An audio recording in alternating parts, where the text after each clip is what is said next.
मुख्य कार्य है जिसके लिए हमारा यह नर्तन मिला है।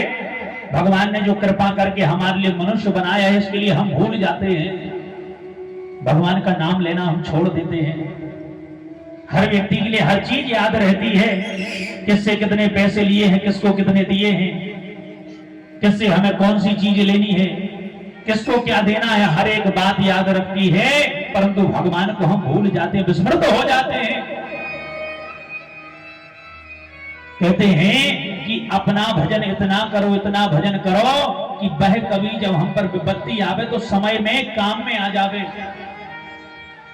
आपने अक्सर देखा होगा, लोग कहते हैं भैया उनका तो ऐसा एक्सीडेंट हुआ था कि पूरी गाड़ी मिट गई थी, पूरी गाड़ी टूट गई थी, परंतु पता नहीं कौन सा पुण्य आड़े आ गया कि वह बच गए।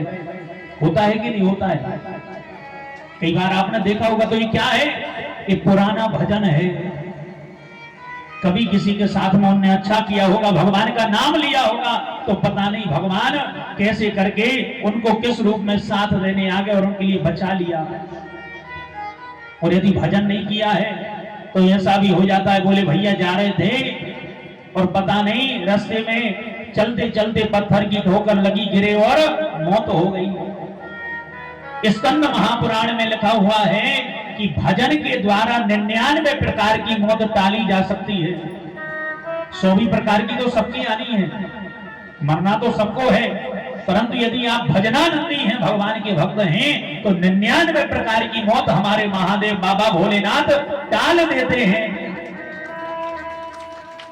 परंतु इसके लिए भक्त तो होना चाहिए। अब हमारे मुख से कभी भगवान का नाम नहीं निकल रहा। कोई कह रहा भैया चलो तीर्थ करा, में बोले भैया हम नहीं जाते, कोई मतलब नहीं है, ना कहीं भगवान है। कई लोग होते हैं जो भगवान को नहीं मानते। एक बार की बात है, एक जंगल में एक महाराज श्री बैठे बैठे सीताराम सीताराम का जाप कर रहे थे। तो एक नास्तिक पहुंचा, कहने लगा महाराज जी क्यों फालतू में चिल्ला रहे हो सीताराम सीताराम। महाराज जी कहने लगे बेटा ये फालतू नहीं है, इस मनुष्य देह को लेने का सबसे बड़ा कारण तो यही है, भगवान का नाम लेना।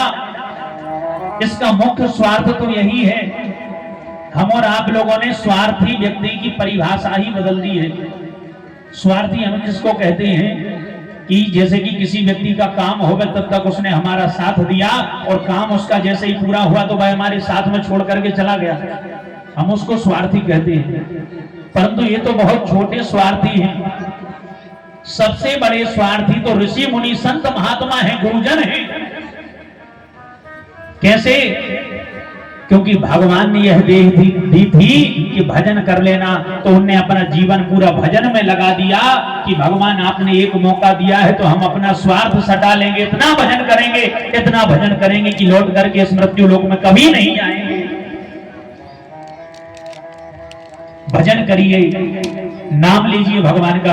तो यह भक्त कहने, जो भक्त महाराज जी बैठे थे उनसे यह कहने लगा, बोले कुछ नहीं होता है भगवान का नाम लेने से।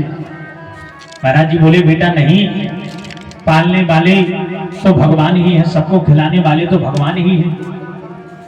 कभी कभी हमें अभिमान हो जाता है, जो घर का मुखिया हो जाता है उसी को लगता है कि हमारे द्वारा पूरे घर का सब काम चल रहा है।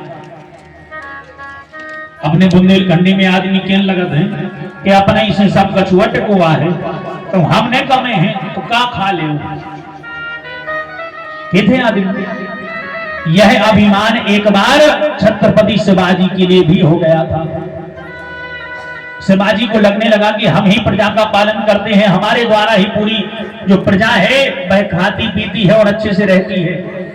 उनके गुरुदेव थे, तो गुरुदेव को यह बात जैसे ही, क्योंकि वो त्रिकालदर्शी थे, उनको लगा हमारे चेले को अभिमान हो गया है, तो वो आए और तभी शिवाजी एक महल का निर्माण करवा रहे थे।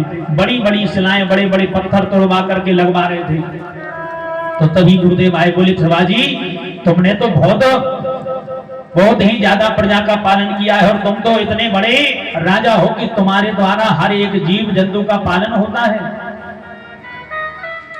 तो शिवाजी को लगा, बोले गुरुदेव हमारी प्रशंसा कर रहे हैं। बोले बेटा एक काम करो, हमारा एक कार्य है, कर दोगे? बोले गुरुदेव जो आपकी आज्ञा। बोले एक काम करो, इस शिला के लिए तोड़वाओ। एक बड़ा पत्थर था, उसके लिए कुछ मजदूरों के द्वारा जैसे